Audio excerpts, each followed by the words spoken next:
Good morning. Happy 5th of July.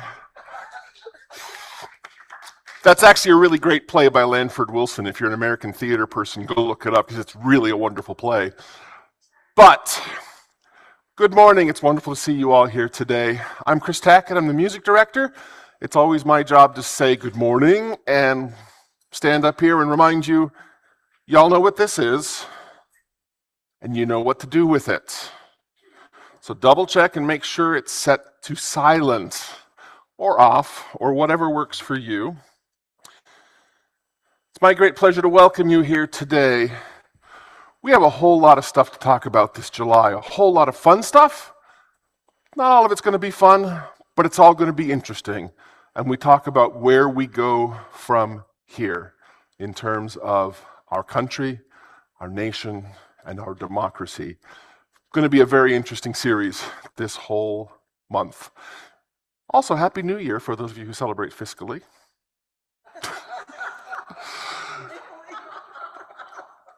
Because there's several different groups. I have at least 3 different things that are all, it's like, well, Happy New Year. So last week was New Year. So blow your horn, have a little champagne, which is always a lot of fun. And enjoy the new year. As such, we're also looking at, all this month, I've got a whole lot of really wonderful American Americana music for you. But I thought I'd just start this morning with one you've heard a couple times already, and you're going to sing it again later on this morning.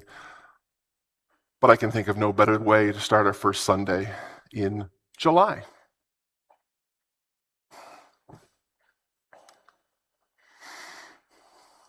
And also, since it's July,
Welcome to Mountain Vista Unitarian Universalist Congregation on this 4th of July weekend.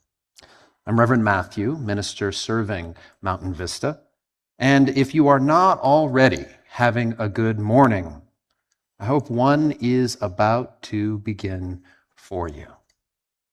July is a month of many beginnings here at Mountain Vista. As Chris described, there is the fiscal new church year, and a new theme then. We create blank together. And each month we will fill in the blank with different values from our Unitarian Universalist faith. Collective liberation, community, lamentation, healing, embodiment, justice, generosity, transformation, liminality, or rest. And we also begin today a month-long exploration, which Chris also mentioned, entitled We Craft Democracy Together. It's timely with the 250th anniversary of the signing of the Declaration of Independence, the beginning of the United States of America, a secular, pluralistic, enlightened experiment never before seen in human history. And it's timely because we are at a moment never before experienced in our country's history.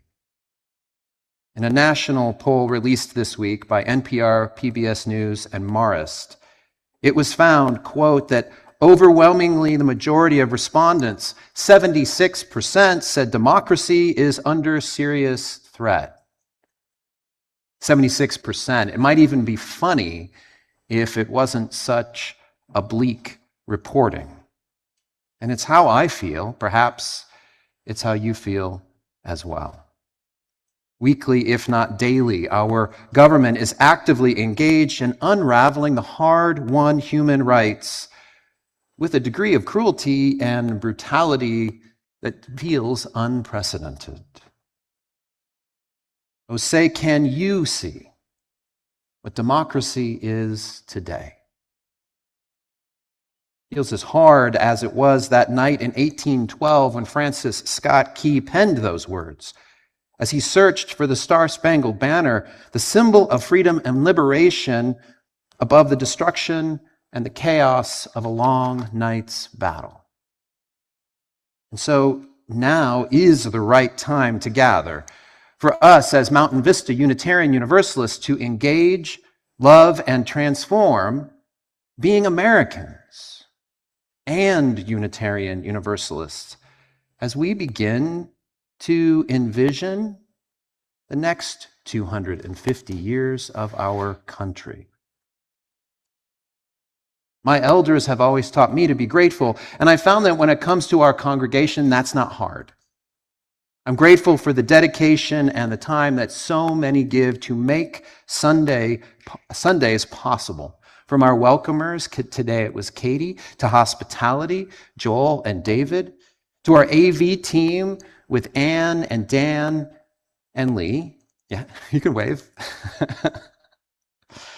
To those out front sharing musical talent, Chris and Joel, and those in the nest, Stacy and Tom, teaching our children.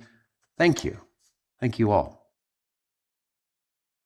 I'm grateful, too, for the many programs made possible by your time and talent on many of our different committees. And during the summer, our program slows, but our planning for the coming year begins. So to you all who are looking to our future, thank you. And I'm grateful for this place, our church house and spiritual home. I heard somebody say it just before we started. They love this place. We have reached out to the leaders of the Thana Otham Nation, people who have never ceded this land, never given it up, and we're seeking to be in relationship with them, that we might better understand our shared past and build together a future of healing and community. And I'm grateful for those efforts as well. But most of all, I'm grateful for you, for those of you here in our sanctuary this morning, those who are live streaming at home, And those of you watching a recording later, you all are what makes us Mountain Vista Unitarian Universalist. And so I want to invite you to welcome one another. We can wave, people have already been waving, we can wave to the camera. So just as the camera pans across the room, wave to the camera, wave to each other across the room.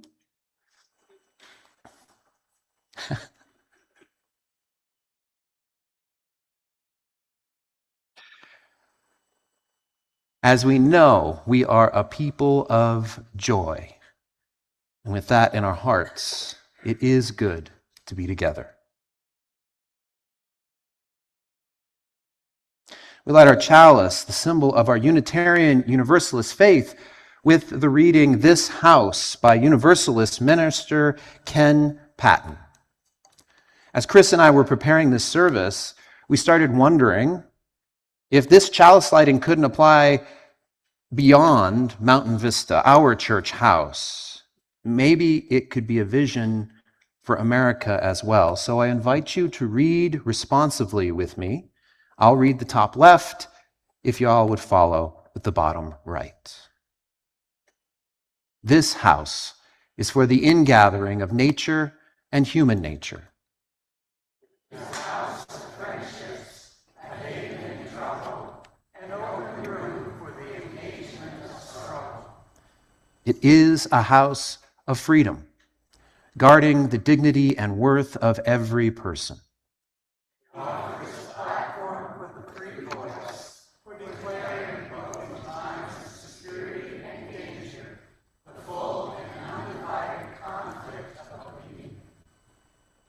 It is a house of truth-seeking, where scientists can encourage devotion to their quest, where mystics can abide in a community of searchers. It is a house of art, adorning celebrations with melodies and ambient. It is a house of prophecy, outrunning times past and times present in visions of growth and progress. This house is the cradle of our dreams, the workshop of our common prayer. As we all know, one of the most prized tools for crafting our common endeavor for living into democracy is our right to vote. This month, You the Vote, our national campaign supporting democracy, is our woven basket partner. No, go ahead. I mean, spontaneous applause and even an amen every once in a while is welcome. We're going to take an offering for their ongoing work here in Arizona to inform Unitarian Universalists of our state to significant electoral issues, and even more importantly, how we can take action. As You the Vote wrote in their email last week, moral clarity alone is insufficient for the moment that we are in. We must put that clarity into faithful action. So in the coming weeks, as we take a collection for You the Vote in the woven basket just outside those doors, we will be learning more about their We Are Builders workshop that they have taught many of us UUs here in Arizona, and we will be leading for you all coming this September. All of their work is guided by their belief in who we are as American Unitarian Universalists. Quote, democracy is more than a political system. It is a sacred practice of how we live together, rooted in covenant, collective accountability, and inherent worth and dignity of every person. Outside those doors next to that woven basket is the wooden bowl for our donations to our congregation. Grateful for our people and our programs and this place, we give what we can so when the time comes, each and every one of us can take what we need. All that you give in our basket or our bowl is gratefully received.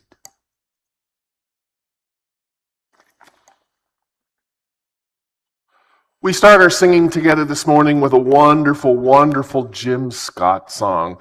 Many of you won't even need to look at it. If you do, it's in the gray book at number 347. If you like as well, the words will be on the screen. When we sing together, we rise. So rise in whatever way makes sense for you and join us in singing Jim Scott's Gather the Spirit.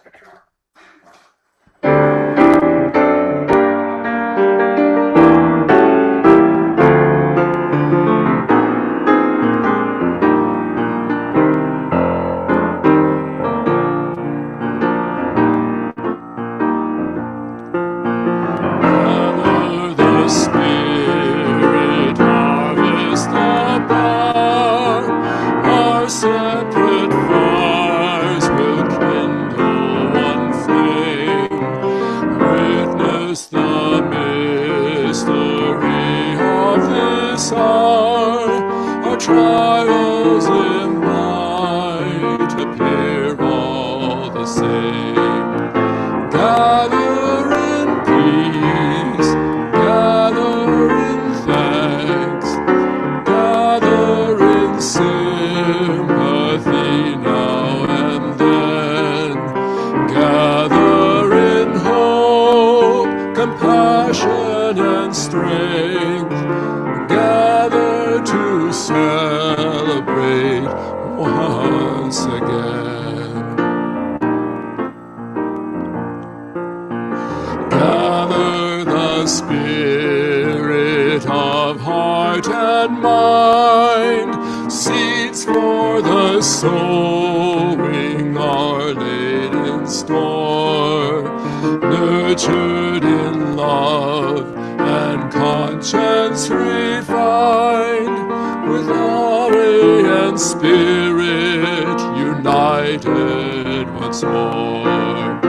Gather in peace, gather in thanks, gather in sympathy now and then.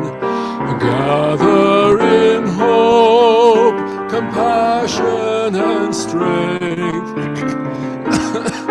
to celebrate once again. Gather the spirit growing in all, drawn by the moon and fed by the sun. Winter to spring and summer to fall, the chorus of life resounding as one. Gather in peace, gather in thanks, gather in sympathy now and then. Gather in hope, compassion and strength. Gather to celebrate once again.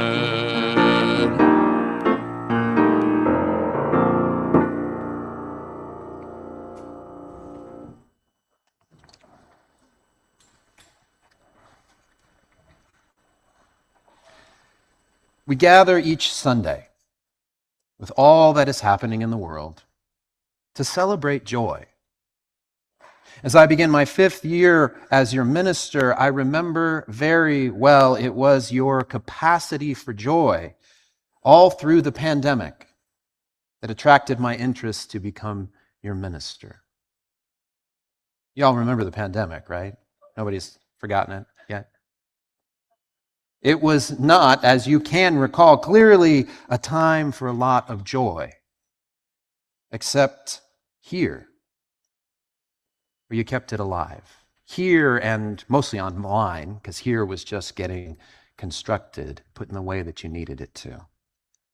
Our ceremony of purpose each Sunday is our reminder that no matter what, we are a people keeping joy alive. And so we pour out water collected from Sonoran skies, from the flow of water across the land from the taps in our very homes. This is joy, our joy. And then we add stones to it, stones that name our cares and our concerns.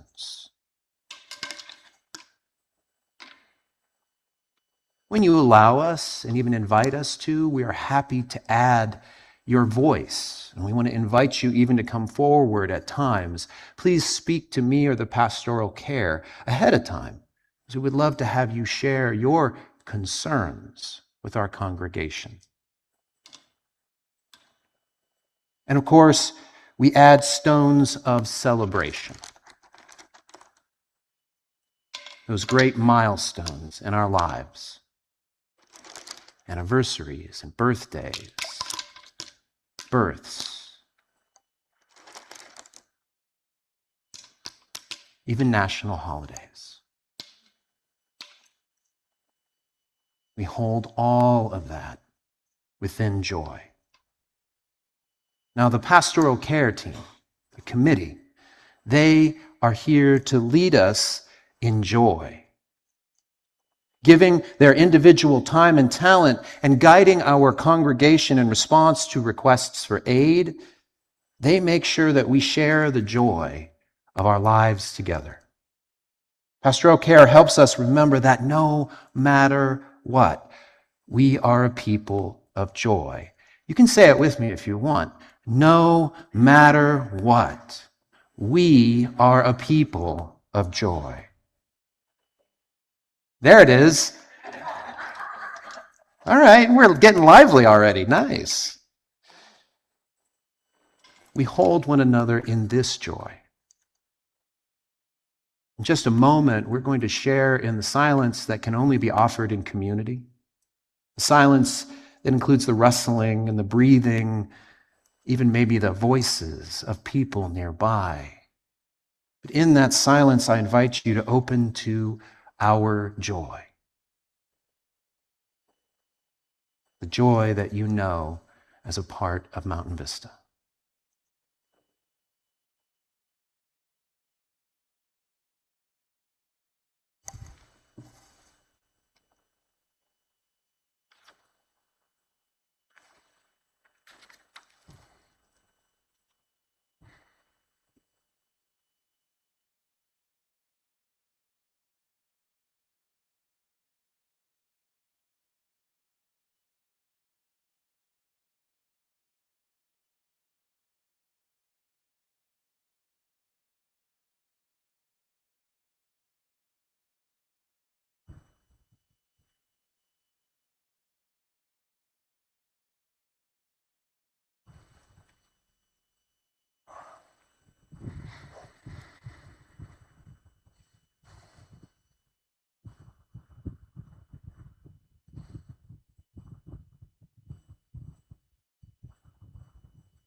Jim Scott, of course, the author of the first song we sang this morning, has written a lot of wonderful songs And I am very pleased to call him a friend, and I'm very pleased for Mountain Vista that he is a friend of this congregation. And of course, we're always trying to figure out how to get him out here to perform for us and with us. But I'd like to sing another one of his songs. Have you sing another one of his songs? I'm mostly going to play piano. But I'd like you to sing one of his songs. It's number 1054 in our Teal book. Let this be a house of peace. And you'll notice if some of these words and the phrasing seems a little familiar, you got to hear the inspiration for this song. We used it this morning as a chalice lighting. So once again, we sing, we rise.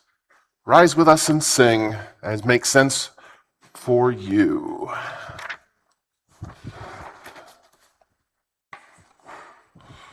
Be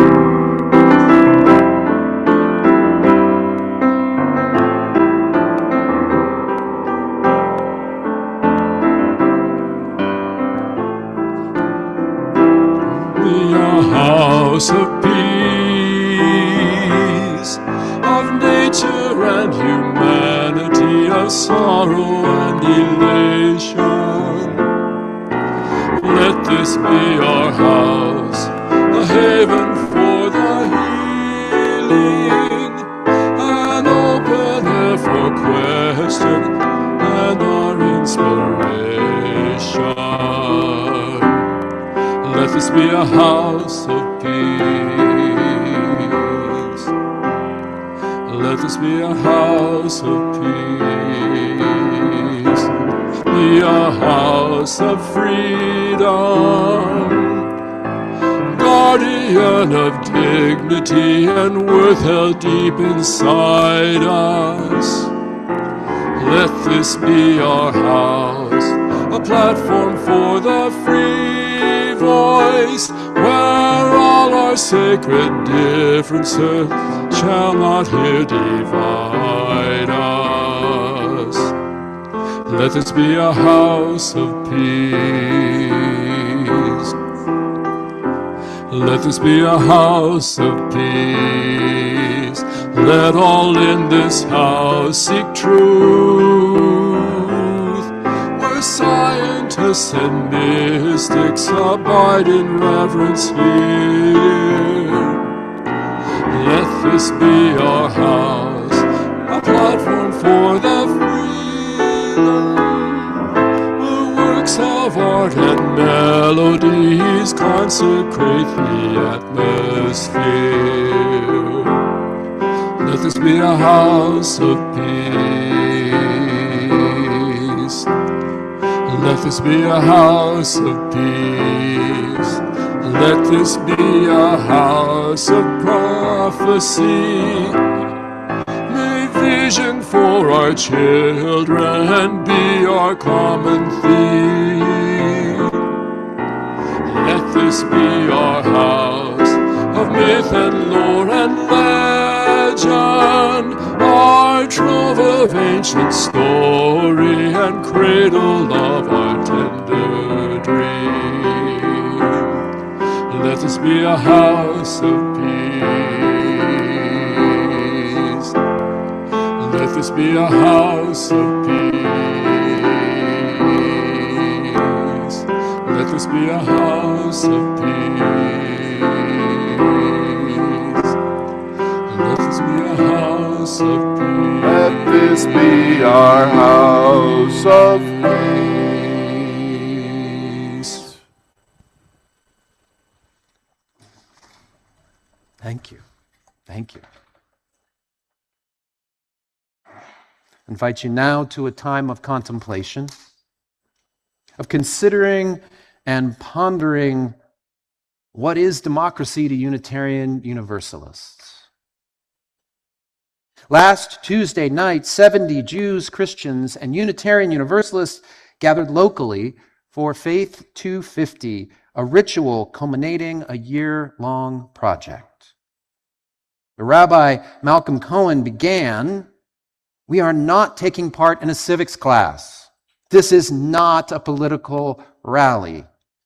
Instead, there is an idea and an ideal of America which the project suggests is sacred in nature.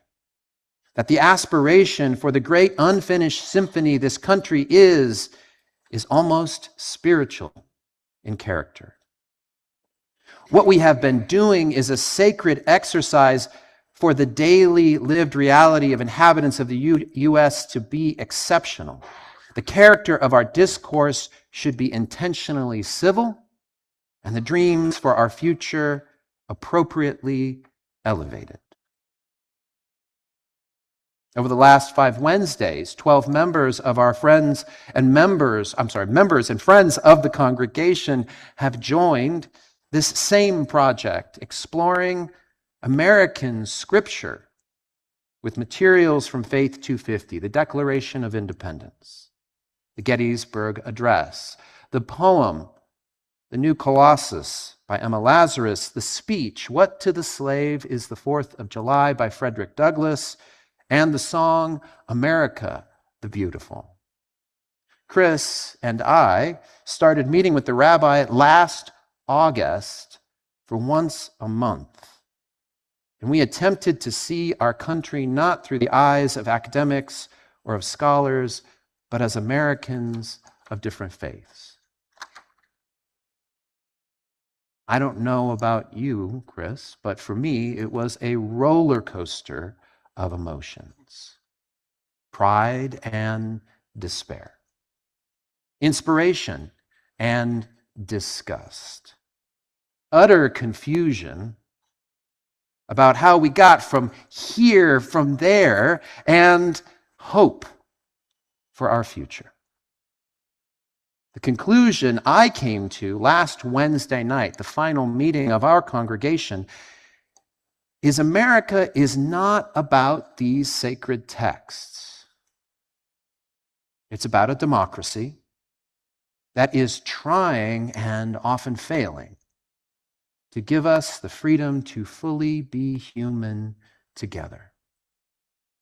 To fully be human, which is how Unitarian Universalists have long approached our American democracy. Unitarian minister Reverend Theodore Parker, an abolitionist and suffragist, spoke these words to the New England Anti-Slavery Convention in 1850. There is an idea that there is what I call the American idea. When you're reading along with me, you know when I make a mistake. So I name it because it seems to me to lie at the basis of all our truly original, distinctive, and American institutions. It is itself a complex idea composed of 3 subordinate and more simple ideas, namely, 1, the idea that all men have unalienable rights, that in respect thereof all men are created equal, and that the government is to be established and sustained for the purpose of giving every man an opportunity for the enjoyment and development of these unalienable rights. This idea demands, as the proximate organization thereof, a democracy, that is, a government of all the people, by all the people, for all the people. Of course, a government after the principles of eternal justice, the unchanging law of God, and for shortness' sake, thankfully he got there, I will call it the idea of freedom. He's blending the Declaration and the Constitution there. But he is speaking about every person. He's not speaking just about the white male landowners named in those documents. He draws out how we, as Unitarian Universalists, approach democracy as a way for organizing people toward liberation and freedom. It's how we found all of our UU institutions. Members in our congregations using democracy are the highest authority. You create our congregations. You make the people and the programs and the place possible. You ordain and call ministers. You choose your leaders and pool your resources. That's democracy. Here at MVUU, we've even taken the next step and decided that our purpose, the reason that we exist, is to ensure that others have this liberation and freedom as well. It's our mission, our chosen mission, to engage and love and transform, to share what we know to be true about being human, that all of us are equal, and all are endowed with the unalienable rights of life and liberty and the pursuit of happiness. Democracy to Unitarian Universalists, it begins in our church houses. And then, because our faith calls us to it, it goes out into the world with joy and with compassion to right the wrongs that we find there.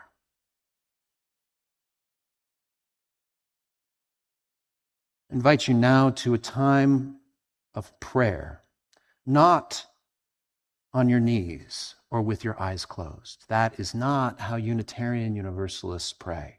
Instead, we pray by setting our intentions for our action in the world. The Reverend Leslie Takahashi writes this prayer to right the wrongs of our kin.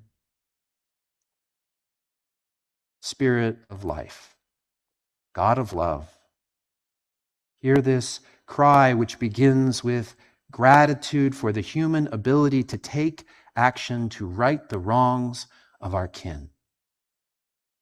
If you are the force of love, be loving to these dear ones who would rid the world of hatred and greed. If you are the force of possibility, seed the opportunity for those who believe that they are forgotten. If you are a larger freedom, break the chains of oppression and ignorance in which so many lives are bound. If you are the power of healing, please bring comfort to the little ones who are imprisoned, away from their sources of comfort and care. Whatever you are, any force of the more which allows us to reach beyond this reality to a more inclusive and loving presence, give energy to these precious ones who would make a difference. And may their actions, your actions, inspire us all to do whatever is in our power to make it known that we will not allow our neighbors to be treated anything less than human. Amen.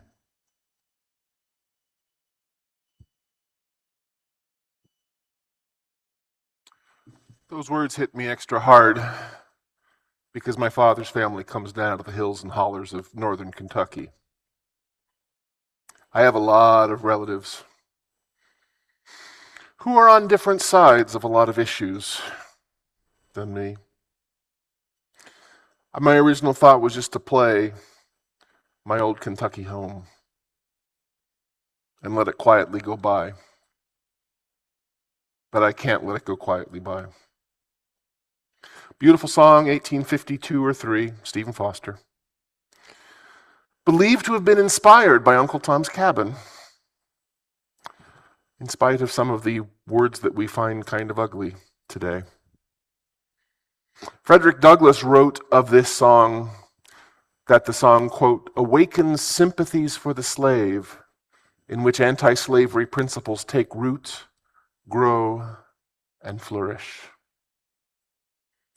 So not only am I going to just play it and let it go by unannounced, unremarked, I'd like to sing it for you, complete with the unpleasant words.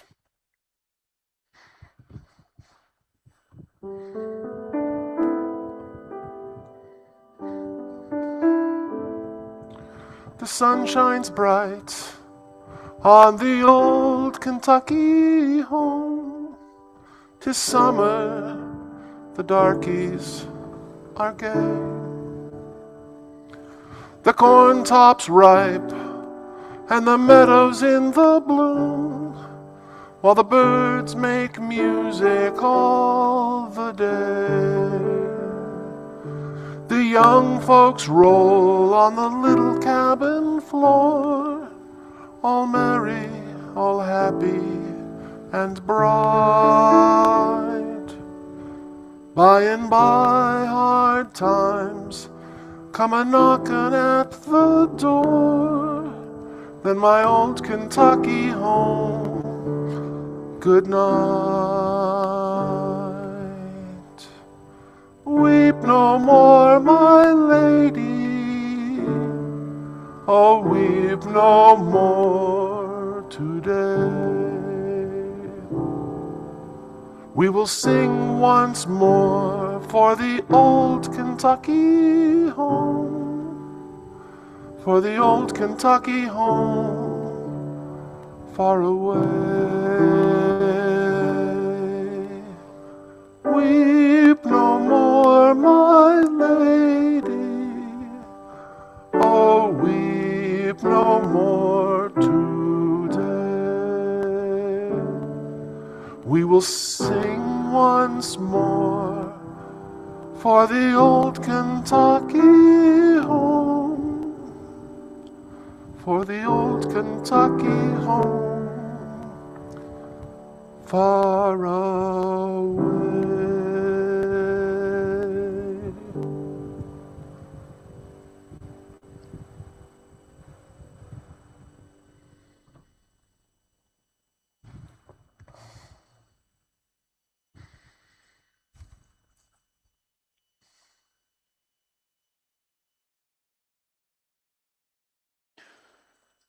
I did not celebrate the 4th of July yesterday, not in any traditional way or sense. I didn't go to a barbecue or a pool party. I didn't buy anything at an Independence Day sale or watch fireworks. I didn't do any of my family traditions either. Stephanie and Magnus are out of town for the month, so it was just Robin and I. So we didn't make root beer floats. Actually, you did, didn't you? I didn't. And I didn't watch 1776, the musical. It's not that I'm saying anyone should or should not do these things, particularly regarding 1776, the musical. I just chose not to. But to be very, very clear, I did not celebrate the 250th anniversary of the signing of the Declaration of Independence, the beginning of the United States of America, the birth of democracy, this secular, pluralistic, enlightened experiment that has never before been seen in human history. Instead, I spent the day having coffee with a dear minister friend. I picked up a copy of An Afro-Indigenous History of the United States. It was not on sale. I rocked out to Party in the USA by Miley Cyrus, which is a really fun song. If you don't know it, look it up. And I watched the original cast of Hamilton, the original Broadway cast, when they sang at the White House to President Obama 9 years ago. It was a good day. It was not an Independence Day by most patriotic standards, but it was a good day. It was a moment to be free, be liberated from the travesty that is America today, to be inspired by some of these things, and then to begin to imagine, just begin to imagine the next 250 years. Valerie Carr, an American Sikh activist and revolutionary lover, asks, what if this is not the darkness of the tomb, but the darkness of the womb? What if the story of America is one long labor? Now, I've been at 6 labors, 5 of my sons and my own, which I blessedly do not recall. But I can tell you firsthand of those other 5. They can be terrifying and painful and messy. And as my partner Stephanie showed me 5 times, if you have courage and strength and you know when to push, something new and joyful comes into the world. In answer to Valerie Kaur's question, her newsletter this week said this: the final stage of birthing labor, the most painful and dangerous, is called transition. Transition feels like dying, and yet it precedes the birth of the new. We believe we are in a transition now as a nation and a species. We don't know how long it will take to birth the world we dream, but this is our turn in the cycle. Let love make us brave. Let love make us brave for our labor to birth a democracy that has never before been seen in the history of our world. Hard work, literally that labor that we can approach as Unitarian Universalists and as Americans. And it looks something like this: be a citizen. This is the low-hanging fruit. It's not hard work, but it does mean believing that democracy has value, that the labor we need to do doesn't have the luxury of cynicism anymore. Things are painful and very dangerous right now, so get informed and vote. And more importantly, help others to get informed and vote. Be a rebel.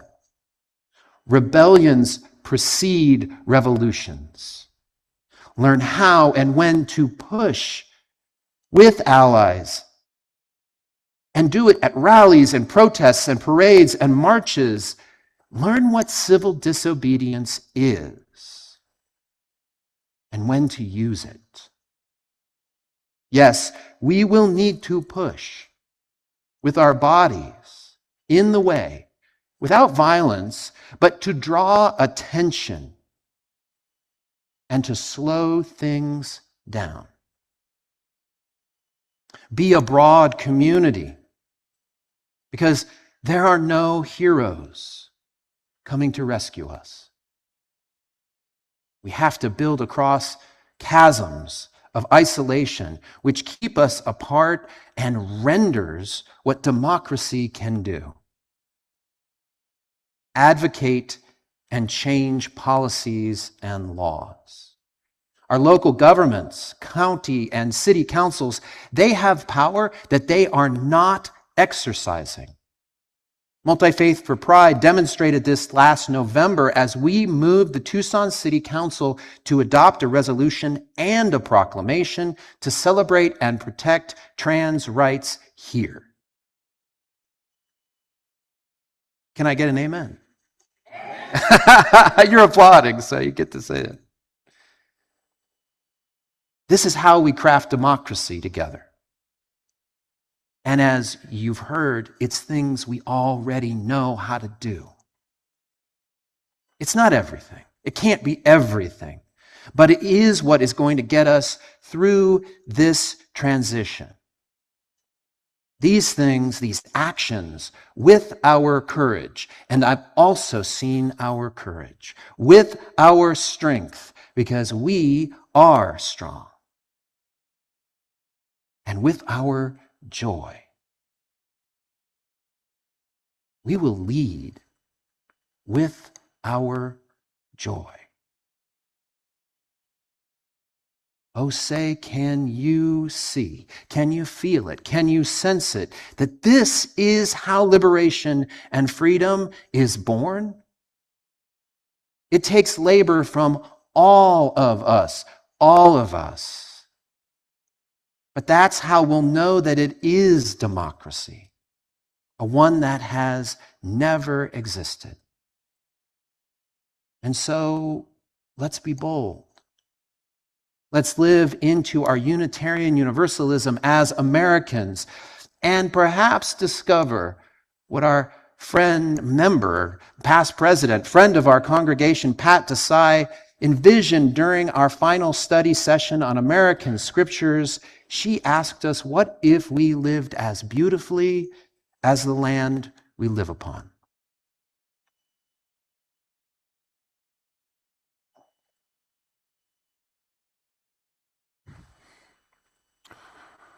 The thought of beauty. Alex and I didn't do a whole lot of 4th of July yesterday either. We went up on the mountain where Alex played with a small group from the Tucson Concert Band, also including the Yellens as well, where they play for the 4th of July parade up at Summerhaven every year. There was a lovely potluck afterwards and a whole lot of friendship and good people hanging around. And afterwards we went for a walk. We went over by Ski Valley and went way up on top of the mountain.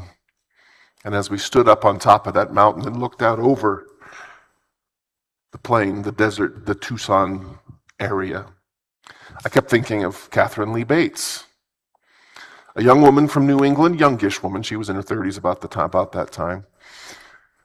She had traveled from a job. She was traveling from a job in the Chicago area out to a job in Colorado. And she stood atop a high mountain with her roommate and penned these beautiful words, a version of these words, published first as a poem in 1893, and then as the song we know it now in 1910, America the Beautiful. Would you rise with us and sing? And we're going to sing all 4 of the published verses. It's not in a book, it's not in any of our books. America the Beautiful. And if you feel harmony bubbling up inside of you, let it out. By all means, sing out.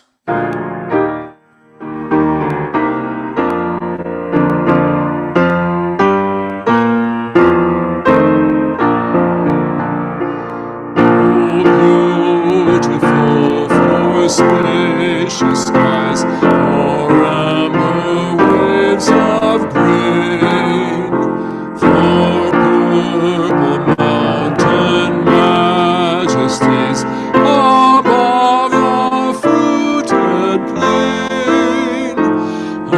America, America, God shed His grace on thee, and crown thy good with brotherhood from sea to shining sea. Oh, beautiful for pilgrim feet whose stern impassioned stress a thoroughfare of freedom beat across the wilderness. America, America, God mend thine every flaw. Confirm thy soul in self-control, thy liberty in law. Oh, beautiful for heroes proved in liberating strife. Oh, more than self their country loved, and mercy more than life. America, America, may God thy gold refine, till all success, ennobleness, and every gain divine. Oh, beautiful for patriot dream that sees beyond the years. Thine alabaster cities gleam, undimmed by human tears. America, America, God shed his grace on thee, and crown thy good with brotherhood, from sea to shining sea.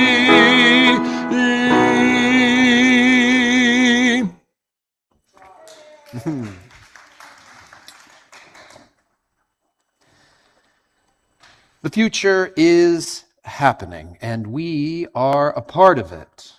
Now, as I mentioned, right now we are busy planning programming for our new church year, which we'll start sharing in August. And that means I have just one announcement of how we are crafting our future together. On first and third Sundays, David sets up and sells coffee from Cafe Justo, right? I mean, it's Justo, yeah. This organization has long participated in healthy care for the environment. It's presented justice in the way that it hires and works with its employees and how it distributes the beans, the grounds, the caffeinated, decaffeinated, all of the different things that we offer here. We're proud to have them as a part of our congregational life and often serve it on Sunday mornings when you get a cup of coffee. So please stop by, talk with David, perhaps even just learn more about the organization. We release the flame, the light of our congregation, but never the light we take with us. Today, we offer these words by the Reverend Dana Edwards.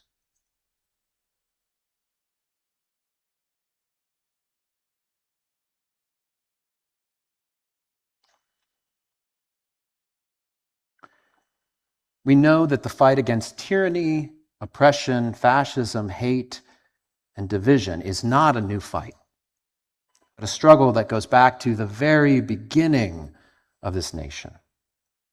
There are those who would use these institutions to keep poor and marginalized folks disempowered, silent, and struggling. And we know that when we live into our highest ideals, these same institutions can be the tools to affirm the inherent worth and dignity of all people. With the grace and strength of divine love to carry us forward in the struggle, we who have been pushed to the margins won't be silent anymore. A spirit of life and love fortify us with the wisdom and tenacity of our ancestors to continue to build a new way toward the promise that was written into the founding documents of our nation, a nation where all of us are created as equals and endowed with the unalienable right to life, liberty, and the pursuit of happiness.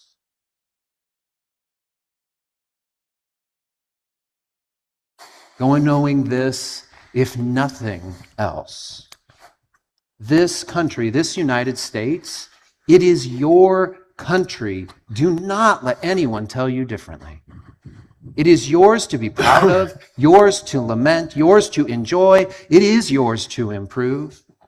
It's yours by democracy, voting, protesting, gathering, advocating. It is yours if you want it.